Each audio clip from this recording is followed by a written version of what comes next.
Evangelio de Mateo, capítulo 5, del verso 1 al 4.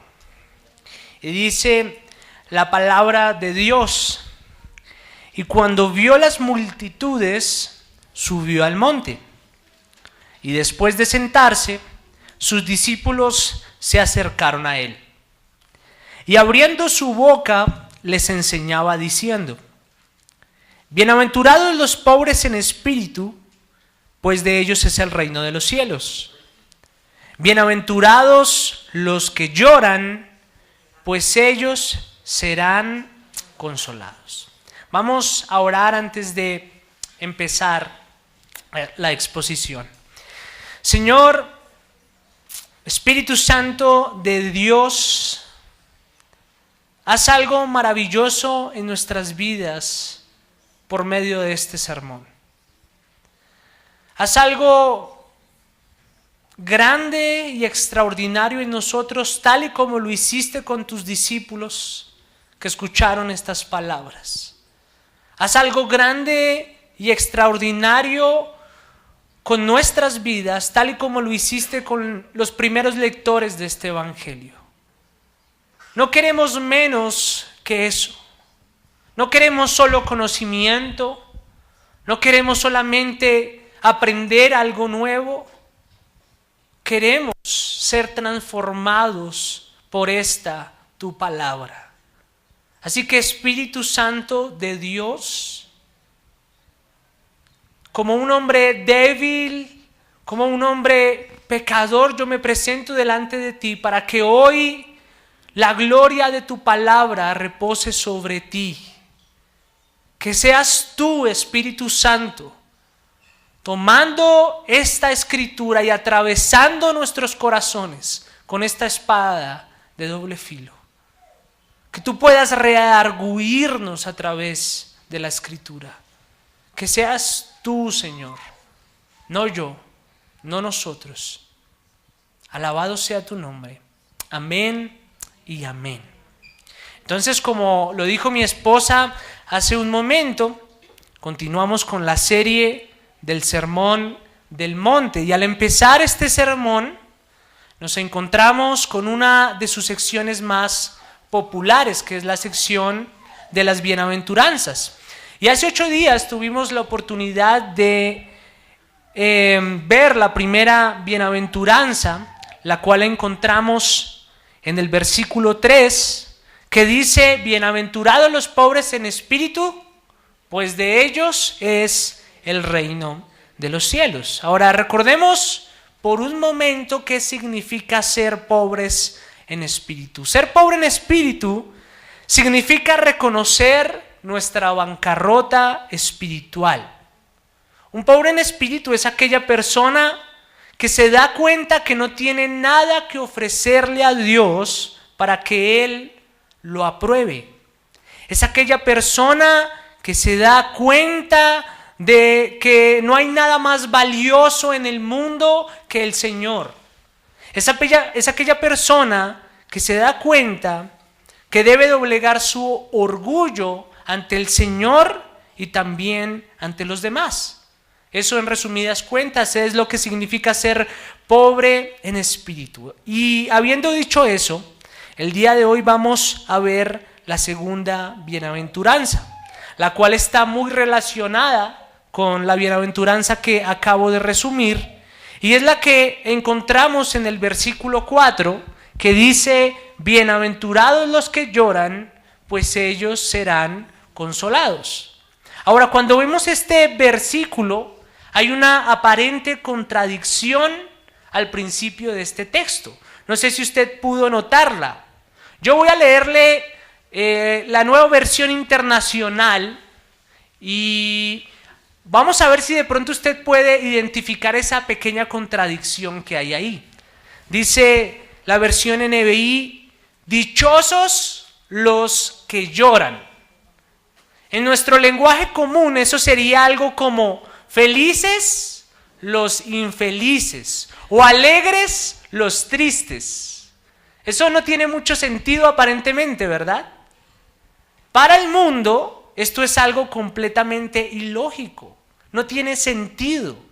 Decirle al mundo que los que son realmente felices son los que lloran es como si les dijéramos que los que corren más rápido son los que no tienen piernas, o los que tienen mejor visión son los que se quedaron ciegos. Para ellos, felices los infelices, bienaventurados los que lloran, es una completa locura, es incoherente. ¿Por qué es incoherente para el mundo? Porque para la sociedad el llanto no es compatible con la felicidad. De hecho, la sociedad quiere huir del sufrimiento. El llanto no está dentro de su manual para ser feliz. La filosofía del mundo te dice que para ser feliz lo que tú necesitas es olvidarte de tus problemas. El mundo te dice, huye del dolor y refúgiate en el entretenimiento, refúgiate en el alcohol, refúgiate en las fiestas, en el trabajo, ¿sí? Mantente ocupado, distráete. O entrégate a las drogas, al descontrol. En pocas palabras, si tú quieres ser feliz, sal y busca motivos para reír. Pero contrario a esto, la Biblia nos dice, llora. Si quieres ser feliz, primero vas a tener que llorar. Esa verdad es ilógica para el mundo, pero no es ilógica para con la Biblia. De hecho, el Salmo 126, versículos 5 y 6, Salmo 126, versos 5 y 6, dicen lo siguiente: los que siembran con lágrimas, segarán con gritos de júbilo. El que con lágrimas anda llevando la semilla de la siembra, en verdad volverá con gritos de alegría, trayendo sus gavillas. En otras palabras, siembra lágrimas y recogerás gozo. Llora mientras siembras y cosecharás dando gritos de alegría. Esta verdad no es incoherente con la palabra de Dios. Esta verdad tampoco es incoherente con el Señor Jesucristo. Y lo vemos claramente en su discurso. Bienaventurados los que lloran. Así que si esto no es una contradicción para Dios, para nosotros tampoco debe serlo. Amén. Ahora, sin más preámbulo, el día de hoy vamos a analizar este pasaje de Mateo capítulo 5, versículo 4. Y lo primero que vamos a hacer es hablar del llanto.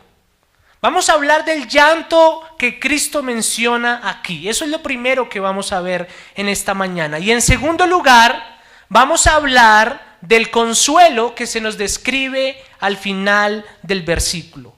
Entonces, primero vamos a ver el llanto y después, ¿qué? El consuelo. Empecemos por lo primero. La primera parte de Mateo capítulo 5, versículo 4 dice, bienaventurados los que lloran. Y hay varias cosas que yo quiero mencionar con respecto a la primera parte de este versículo. Lo primero que yo quiero resaltar es que el llanto es parte de la vida cristiana.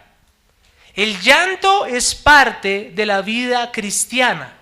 Hermanos, la vida de un creyente no es solo gozo y risa. También lleva consigo lágrimas. Todos aquí sabemos que un cristiano debe caracterizarse por vivir gozoso. Pero eso no quiere decir que no haya lágrimas en la vida de una persona cristiana. Lamentablemente algunas personas tratan de ocultar esa verdad. Hay muchos que se encuentran interesados en presentar al cristianismo como una vida en donde el dolor, el sufrimiento y las lágrimas no existen. Y eso es un gran error porque el ministerio de Cristo estuvo marcado por las lágrimas. La vida de los primeros creyentes estuvo marcada por las lágrimas. Y si usted y yo nos consideramos discípulos de Cristo, debemos esperar que nuestras vidas también estén marcadas por el llanto. No podemos esperar nada menos que eso. Jesús está dejando en evidencia en este sermón que en nuestra vida las lágrimas deben estar presentes. Él no quiere esconder el llanto del andar cristiano. Él quiere resaltar el llanto en la vida cristiana. Ahora, el llanto que Cristo describe en este versículo no es un llanto común y corriente. Por la palabra que usó Mateo, el escritor del Evangelio, en el griego original, nosotros podemos entender que Jesús está describiendo un llanto de luto. Está describiendo el llanto que nace de una persona cuando un ser querido se muere. Y todos sabemos que ese es un llanto desgarrador. Ese es un llanto incontenible, es un llanto que no se puede esconder, que no se puede evitar, es profundo, es intenso. Así que en nuestro lenguaje, Jesús les está diciendo a sus discípulos algo como esto: felices los que lloran como si se les hubiese muerto un ser querido. Eso es lo que les está diciendo en resumidas cuentas. Felices, enormemente felices los que lloran como si se les hubiese muerto el pariente que más aman. Qué fuertes palabras las que está diciendo Cristo aquí. Ahora, permítanme aclarar, Cristo no está hablando de personas que están llorando la muerte de un ser querido. Él se está refiriendo a personas que lloran la muerte de su inocencia. Él está hablando de personas que lloran la muerte de su justicia. Él está describiendo a creyentes que están profundamente dolidos a causa de su terrible pecado. Personas que lloran su maldad, personas que lloran sus errores como si su familiar más preciado se hubiese muerto. Así que, hermanos, un verdadero discípulo no es aquel que nunca peca. Todos pecamos. La primera carta de Juan resalta esa verdad. Todos pecamos. El punto aquí es que el verdadero discípulo se caracteriza porque lamenta su pecado. El verdadero discípulo es aquel que lamenta profundamente su maldad, que le duele, que le incomoda, que lo entristece, que le roba el gozo, que lo hace llorar amargamente, que nos hace sentir como seres humanos miserables. Y este tipo de sentimientos lo vemos en hombres justos en la Biblia y a lo largo de la historia de la redención. Por ejemplo, en el rey David. Él escribió en el Salmo 51, en el versículo 8 al 9, Salmo 51, versos 8 y 9, voy a leer la Nueva Traducción Viviente. Mire lo que dice el rey David: devuélveme la alegría, deja que me goce ahora que me has quebrantado. No sigas mirando mis pecados y quita la mancha de mi culpa. El salmista había perdido el gozo en su vida a causa de su maldad. Y ahora lo vemos aquí clamando por consuelo. Pero no solamente lo vemos en la vida del rey David, lo vemos también en el apóstol Pedro cuando traicionó al Señor Jesucristo. El Evangelio de Lucas registra en el capítulo 22, versículos 61 al 62, el siguiente suceso. Dice: entonces el Señor se volvió y miró a Pedro, y recordó Pedro la palabra del Señor como le había dicho: antes que el gallo cante hoy, me negarás 3 veces. Y saliendo fuera, lloró amargamente. Pedro lloró su pecado y lo lloró amargamente. Pedro lloró su traición y la lloró amargamente. Un ejemplo más, el apóstol Pablo. Él dijo las siguientes palabras en su carta a los romanos, en el capítulo 7, en los versos 24 y 25. Romanos capítulo 7, verso 24 y 25. Voy a leer la Nueva Traducción Viviente porque siento que esto se oye mucho más fuerte en esta traducción. Dice: soy un pobre desgraciado. ¿Quién me libertará de esta vida dominada por el pecado y la muerte? Gracias a Dios, la respuesta está en Jesucristo, nuestro Señor. Así que aquí vemos al apóstol lamentando profundamente su pecado, sintiéndose como un miserable a causa de su maldad y reconociendo en dónde estaba su consuelo. Mi pregunta es: ¿somos nosotros como estos hombres? ¿Lamentamos nuestras fallas a Dios de esta misma manera? ¿Compartimos todos estos mismos sentimientos cuando caemos en pecado? ¿El gozo se va de nuestras vidas? ¿Lloramos amargamente? ¿Nos sentimos como personas miserables? Hermanos, si somos sinceros, muchas veces no reaccionamos de esta misma forma frente a nuestra maldad. El pastor anglicano John Stott dijo alguna vez: temo que nosotros, los cristianos evangélicos, por dar demasiada importancia a la gracia, en ocasiones damos demasiado poca importancia al pecado. No hay suficiente dolor por nuestro pecado entre nosotros. Deberíamos experimentar más la tristeza que viene de Dios. Hermanos, si tú conoces la gracia de Dios, no te refugies en ella para no lamentar tu pecado.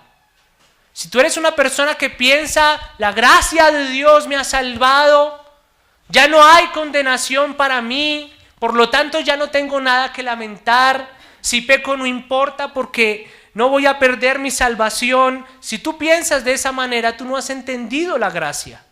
Porque un verdadero creyente llora y lamenta su maldad. Un verdadero creyente no permite que su pecado pase desapercibido frente a sus ojos. Más bien, el verdadero creyente lamenta su pecado como la mayor tragedia de su vida. La mayor tragedia de mi vida, la mayor tragedia de tu vida es el pecado. Ese es el peor drama que nosotros hemos experimentado y podremos experimentar. El pecado. Por lo tanto, hermano, llora. Llora tu pecado como si hubieses perdido a tu ser querido más amado. Bienaventurados los que lloran. Ahora, yo quiero resaltar también que la persona que Jesús describe aquí como bienaventurada no es una persona que llora solo por la emoción del momento, sino que es una persona que llora porque se siente arrepentida. El fundamento de este llanto, el motor de este dolor, no es otro sino el arrepentimiento. Nadie puede llorar o nadie puede sentir dolor por su pecado a menos de que se sienta arrepentido. Nosotros debemos entender que las lágrimas son una expresión externa de un dolor interno. Las lágrimas son una expresión externa de un dolor interno, aunque hay algunas excepciones, pues las lágrimas de cocodrilo abundan en las iglesias, ¿verdad? Si pudiéramos recoger las lágrimas de cocodrilo de muchos de los creyentes de hoy, yo creo que podríamos nadar en ellas, ¿verdad? Así que, hermanos, no se trata de llorar por llorar, tampoco se trata de fingir que algo nos duele o de actuar frente a otros para que nos crean que estamos arrepentidos. Cuando el Señor habla de los que lloran, Él no habla de personas que están fingiendo dolor. Cuando Jesús habla de los que lloran, Él no se refiere a personas que están actuando frente a otros. Él se está refiriendo a personas que están movidas por el arrepentimiento. A esas personas se refiere Jesucristo como los bienaventurados. Así que el arrepentimiento es fundamental. Tiene que estar presente en nosotros. El autor de este evangelio nos señala que el tema del arrepentimiento fue central en el ministerio de Jesucristo. De hecho, la primera predicación que Mateo registra en su evangelio es un llamado contundente a arrepentirse. Y usted puede encontrar esa predicación apenas unos versículos antes del Sermón del Monte. Mateo capítulo 4, versículo 17. Mateo 4, 17 dice: desde entonces Jesús comenzó a predicar y a decir: arrepentíos, porque el reino de los cielos se ha acercado. Así que si la predicación de Cristo fue arrepentíos porque el reino de los cielos se ha acercado, nuestra respuesta a su mensaje debe ser: bienaventurados los que lloran. Es decir, nuestras lágrimas y nuestro lamento deben ser producto del arrepentimiento que su mensaje produce en nosotros. Esto no es un asunto de fingir el llanto. Este es un asunto de lágrimas que provienen de un corazón arrepentido. Por lo tanto, no es el llanto lo que tú tienes que buscar con desespero, porque a veces pensamos así. Bienaventurados los que lloran, entonces, tengo que llorar, voy a llorar. Que salga la lagrimita, porque si sale la lagrimita y Dios la ve, lo voy a convencer. Y bienaventurado seré. No, hermanos, no es de eso de lo que estamos hablando. No se trata de producir llanto por producir llanto. Se trata de encontrar arrepentimiento. Dios no quiere personas que finjan que están arrepentidas. Dios quiere ver personas que reconocen su bancarrota espiritual porque saben plenamente que son pecadores y están arrepentidos de ello.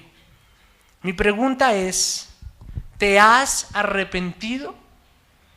No te pregunto si has llorado, te pregunto ¿te has arrepentido? Y si te has arrepentido, ese arrepentimiento te ha llevado a lamentar tus pecados, tú has sentido dolor por ellos, tú has sido esa persona que siente tanto dolor que no puede contener las lágrimas. Ha sido ese dolor tan agudo y tan insoportable que tú dices: me voy a volver de mis malos caminos y voy a correr hacia Jesús. Porque si hay algo claro en todo esto, es que Dios espera que reconozcamos nuestra maldad, que nos lamentemos por ella y que nos volvamos a Él. El Señor espera ver un cambio de mentalidad en nosotros. Él espera ver un cambio completo en la dirección de nuestras vidas. Ahora, para algunos teólogos es claro que aquí no solo se está hablando de llorar los pecados personales, sino también se está hablando de llorar los pecados que hay a nuestro alrededor. Y si eso es cierto, entonces no solamente deberíamos dolernos por nuestro pecado personal, sino que también nos debería doler, también deberíamos lamentar el pecado que hay en nuestro entorno. Y eso es completamente compatible con el mensaje de las Escrituras. Si hay algo que caracteriza a Dios, al pueblo de Dios y a los discípulos de Cristo, es su dolor ante el pecado que hay en el mundo. El salmista, en el Salmo 119, verso 136, dijo: ríos de lágrimas vierten mis ojos, porque ellos no guardan tu ley. Él no está hablando de lágrimas que provienen solo a causa de su pecado, sino que está hablando de lágrimas que vienen a causa del pecado que otros cometen, a causa de la desobediencia de otros. El profeta Ezequiel, en el capítulo 9, versículo 4 de su libro, escribió: y el Señor le dijo: pasa por en medio de la ciudad, por en medio de Jerusalén y pon una señal en la frente de los hombres que gimen y se lamentan por todas las abominaciones que se cometen en medio de ella. Aquí vemos parte del pueblo de Dios lamentando el pecado que hay alrededor. Carta a los Filipenses, capítulo 3, versículo 18. Filipenses 3, 18. Porque muchos andan, como os he dicho muchas veces, y ahora os lo digo llorando, que son enemigos de la cruz de Cristo. Pablo lloraba por los inconversos, por el pecado de los inconversos. Y un ejemplo más, el dolor del mismo Señor Jesucristo ante el pecado de otros. Mateo capítulo 11, versículo 20 al 22. Mateo 11, 20, 22. Entonces comenzó a increpar a las ciudades en las que había hecho la mayoría de sus milagros, porque no se habían arrepentido. Y mire el clamor del Señor: ¡ay de ti, Corazín! ¡Ay de ti, Betsaida! Porque si los milagros que se hicieron en vosotras se hubieran hecho en Tiro y en Sidón, hace tiempo que se hubieran arrepentido en cilicio y ceniza. Por eso os digo que en el día del juicio será más tolerable el castigo para Tiro y Sidón que para vosotras.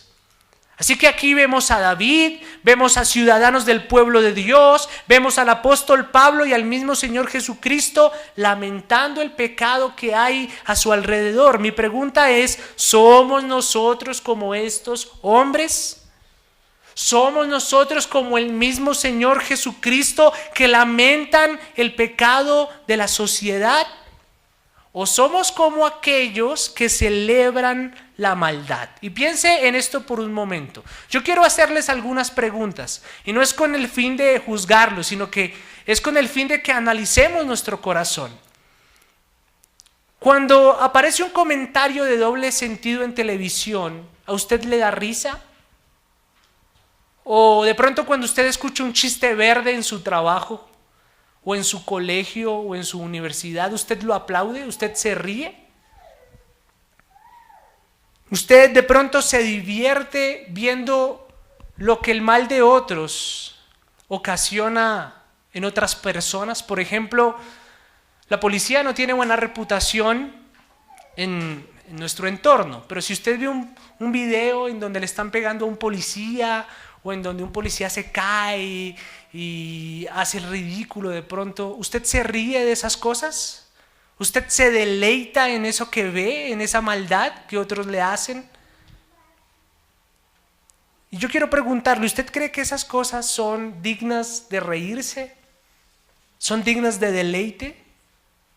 Proverbios capítulo 21, versículo 14 dice que algunos se deleitan en la perversidad de la maldad. La segunda carta a los Tesalonicenses, capítulo 2, versículo 12, utiliza la pequeña frase: se regocijan en la iniquidad. Mi pregunta es: ¿usted hace eso? ¿Usted se divierte con el mal que el mundo practica, que el mundo tiene? Porque si nosotros hacemos esas cosas, no deberíamos reírnos, deberíamos dolernos. El pecado es algo para lamentar, no es algo para celebrar. Eso es lo que nos hace diferentes al mundo. Mientras el mundo celebra el pecado, los cristianos lo lloran. Mientras el mundo se revuelca de alegría en su maldad, el cristiano lamenta la maldad. Eso es lo que al fin de cuentas nos hace diferentes. Entonces, como hemos visto hasta ahora, el llanto hace parte de la vida cristiana. Ese llanto se debe a un dolor profundo por nuestro pecado que nace del arrepentimiento. Y los que se duelen de sus pecados no solo lamentan su maldad, sino también la de su entorno. Entonces, hasta aquí hemos visto con claridad lo que Cristo intenta decir con la frase: bienaventurados los que lloran. Ahora, ya que hemos hablado del llanto, vamos a pasar a nuestro segundo punto, que es ¿qué? El consuelo. El pasaje de Mateo capítulo 5, versículo 4 finaliza diciendo, pues ellos serán consolados. El final de este versículo nos permite plantear varias preguntas. Preguntas como, ¿de dónde proviene ese consuelo? Es decir, ¿quién es el que consuela? ¿Quién es el que da la consolación? Otra pregunta que podemos hacernos es, ¿de qué tipo de consolación habla Cristo acá? ¿Será que es una palmadita en el hombro?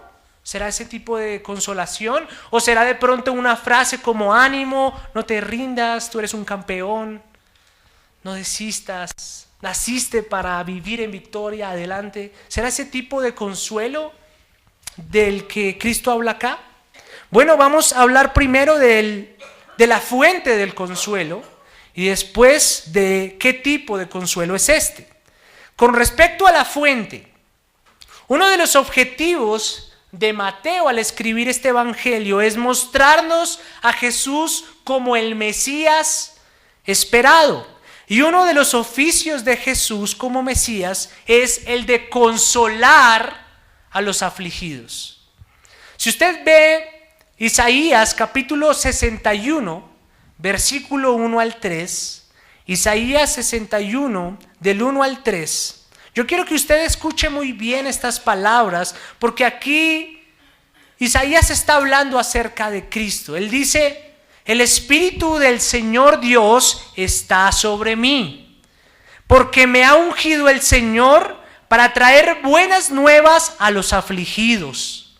Me ha enviado para vendar a los quebrantados de corazón, para proclamar la libertad a los cautivos y liberación a los prisioneros, para proclamar el año favorable del Señor y el día de venganza de nuestro Dios. Miren lo que dice después, para consolar a todos los que lloran, para conceder que a los que lloran en Sión se les dé diadema en vez de ceniza, aceite de alegría en vez de luto, manto de alabanza en vez de espíritu abatido, para que sean llamados robles de justicia, plantío del Señor, para que Él sea glorificado. Hermanos, Cristo es el cumplimiento de esta profecía. Incluso este texto de Isaías 61 del 1 al 3 fue parte fundamental de la predicación de Cristo al comenzar su ministerio. Así que por un momento recordemos el escenario. ¿Dónde está ocurriendo esto? Tenemos a Jesús en un monte con sus discípulos judíos que están escuchando estas palabras y ellos conocen el Antiguo Testamento. Y ahora tienen a Jesús diciéndoles, bienaventurados los que lloran, pues ellos serán consolados. Imagínense ese momento, el consuelo prometido para ellos había llegado. La fuente de su consuelo no era otra que Jesucristo nuestro Señor. Él era el consuelo de los discípulos, era el consuelo de los primeros lectores del Evangelio de Mateo y también es nuestro consuelo. Yo quiero que tú te vayas de aquí con la firme convicción de que el Señor nuestro Dios es nuestro consolador. El consuelo a tus pecados no se encuentra en las distracciones. El consuelo a tus pecados no se encuentra en fingir que tú no has hecho nada malo. Ahí no vas a encontrar consuelo. La única fuente de consuelo para nuestra maldad y para el dolor a causa de nuestro pecado es Jesucristo. Él es la fuente de nuestro consuelo. Él nos consuela hoy por medio del Espíritu Santo. Ahora esto nos lleva a la segunda pregunta. ¿Qué tipo de consuelo es el que Cristo brinda? ¿Serán esas palabras de motivación o será una palmadita en el hombro?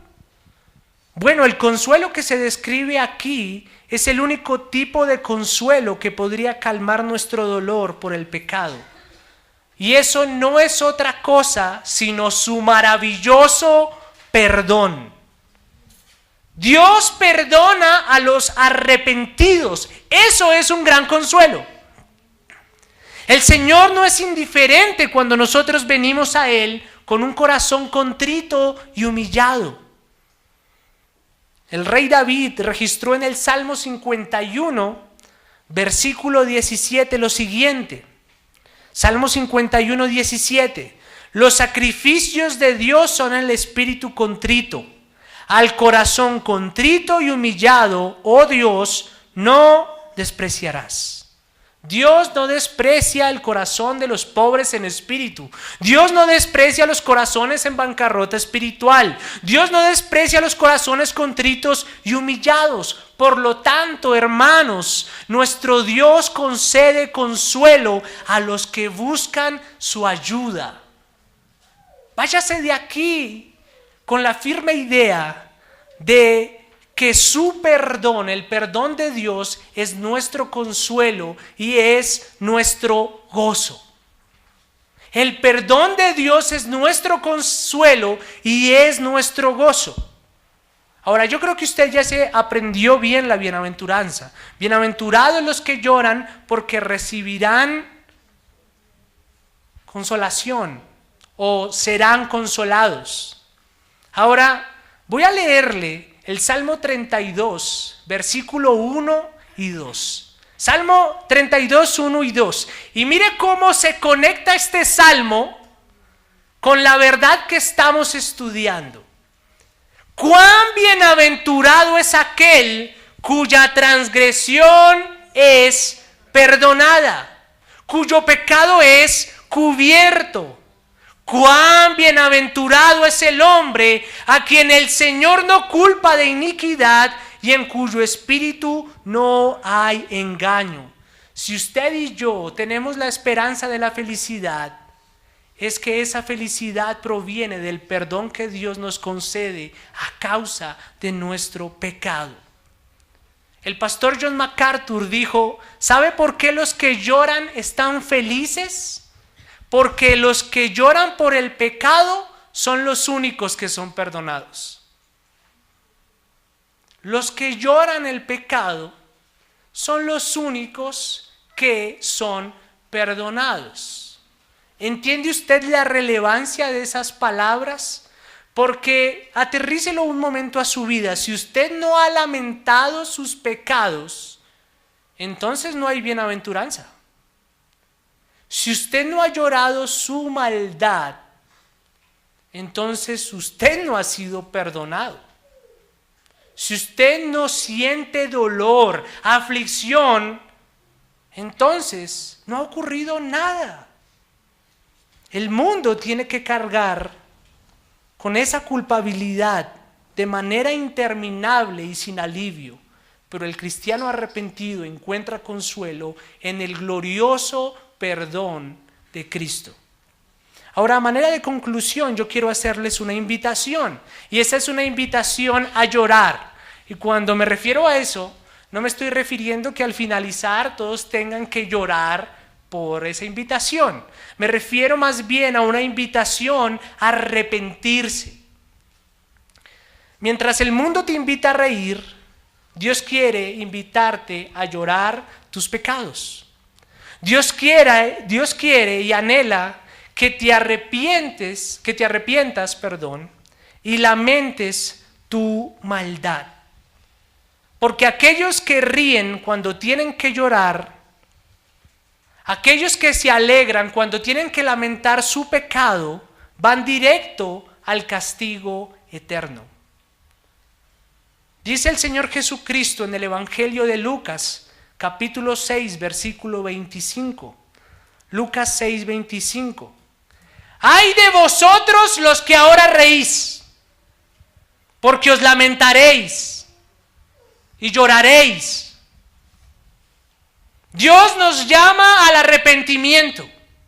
Dios nos llama al lamento de nuestra maldad. Y ese tiempo, hermanos, es ahora. No es mañana. No es en un mes. Es en este momento.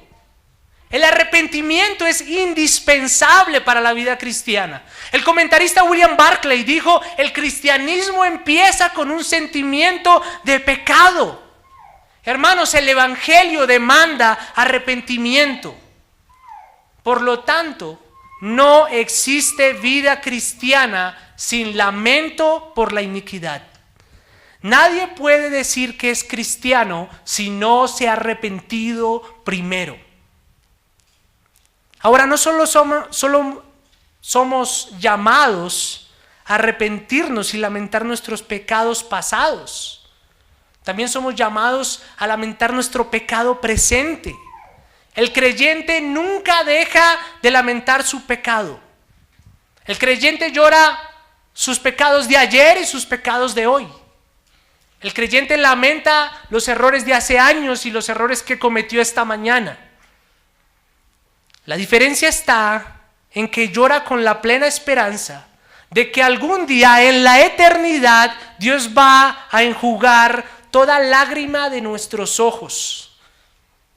Eso es lo que nos promete Apocalipsis 7:17. Dios enjugará toda lágrima de nuestros ojos. Allí vamos a tener la plenitud del consuelo, porque ya no va a haber más pecado. Así que si tú te gozas en tu pecado tal y como el mundo lo hace, quizás el llanto sea tu destino.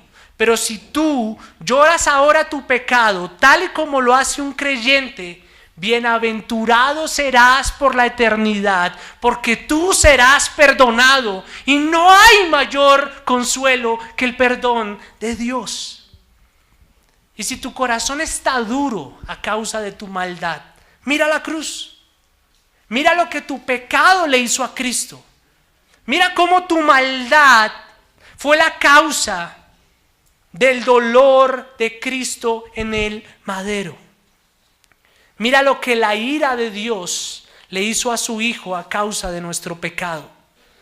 Y cuando nosotros vemos lo que la ira de Dios le hizo a Cristo a causa de nuestra maldad, hermano, no tenemos otra salida más que el llanto. No tenemos otra salida más que el dolor. Así que, Iglesia Bíblica, Casa del Evangelio, lloremos por nuestros pecados y seamos consolados por medio del perdón que nuestro Señor nos da. Solamente así sabremos lo que significa ser felices. Solamente así experimentaremos alegría. Lamenta tu pecado. Llora tu pecado, porque el reino de los cielos se ha acercado y el que trae consuelo está en medio de nosotros. Bienaventurados los que lloran, pues ellos serán consolados. Vamos a orar.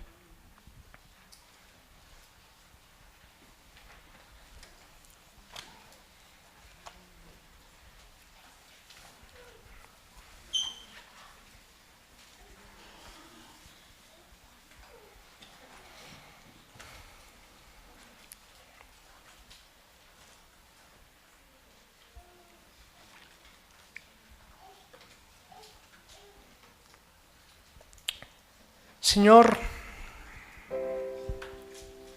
hoy mi oración encuentra refugio y fundamento en las palabras del apóstol Pablo en su carta a los Corintios. Yo recuerdo que el apóstol Pablo decía: yo sé que mis palabras los han puesto tristes, pero esa tristeza fue solo por un momento. Pero ahora veo que la tristeza que viene de Dios los ha conmovido. Y es esa tristeza la que produce el arrepentimiento que conduce a la salvación. Mi oración en esta mañana, Dios, no es solamente conmover a estas personas con mis palabras o esperar que se sientan tristes por lo que queda del día o la semana. Mi súplica, mi ruego, mi anhelo más intenso y profundo es que si hay tristeza, que provenga de ti. Porque solo tú, Señor, puedes darnos el arrepentimiento que nos conduce a la salvación. Yo no puedo convencer a nadie. Yo no puedo causar lo que solo tu Espíritu Santo puede hacer. Yo no puedo conmover estas vidas para arrepentimiento de salvación. Espíritu Santo, haz tu obra en nosotros, te lo suplicamos. Trae genuino y verdadero arrepentimiento a nosotros, convicción de pecado, lamento incesante por nuestra maldad.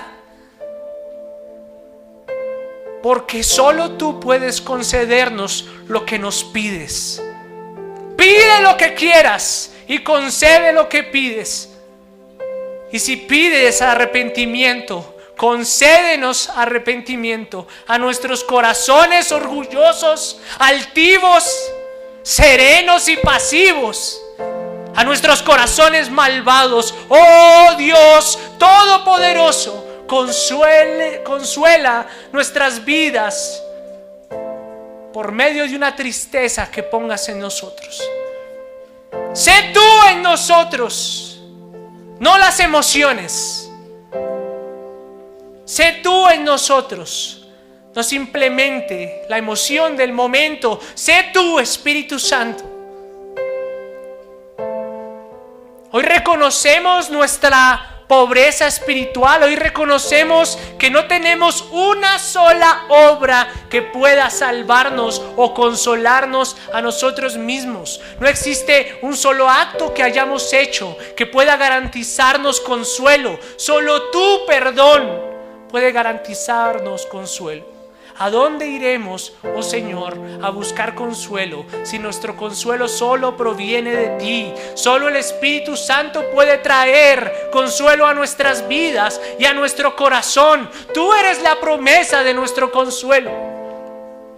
Pero eres consuelo para los que lloran. Y si no lloramos nuestro pecado, entonces no te tendremos y no podemos concebir una vida sin ti.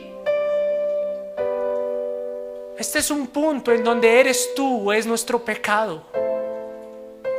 Vuelve nuestra mirada hacia ti, el autor y consumador de la fe, y llévanos a doblegar nuestras rodillas, humillados y quebrantados, y a clamar por perdón y misericordia. Perdona, oh Dios, nuestros pecados. Perdona nuestra maldad, perdona lo que hemos hecho. Perdónanos cuando nos gozamos de la maldad que hay en el mundo, cuando nos reímos de cosas que no debemos reír, cuando aplaudimos cosas que no debemos aplaudir. Perdona nuestra iniquidad. Nuestra vida necesita consuelo. Hoy oramos como aquel publicano: sé propicio a mí, oh Señor. Sé propicio a mí. Porque hemos fallado, porque hemos transgredido tu palabra. Pero tú eres ese rey que ha venido para traer consuelo.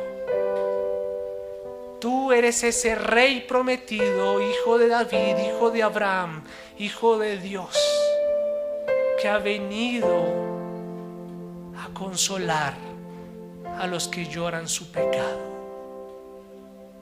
Y si al final nos consuelas, lo haces para tu gloria. Nuestro consuelo te glorifica a ti, Señor, porque cuando nos sentimos perdonados, alzamos nuestras manos, abrimos nuestra boca y decimos: ¿quién como tú que perdona la maldad de nuestro corazón? Glorificado seas por siempre, por los siglos de los siglos. Rey consolador, alabado sea tu nombre por el consuelo que nos brindas. Alabado sea siempre por la eternidad. Amén y amén.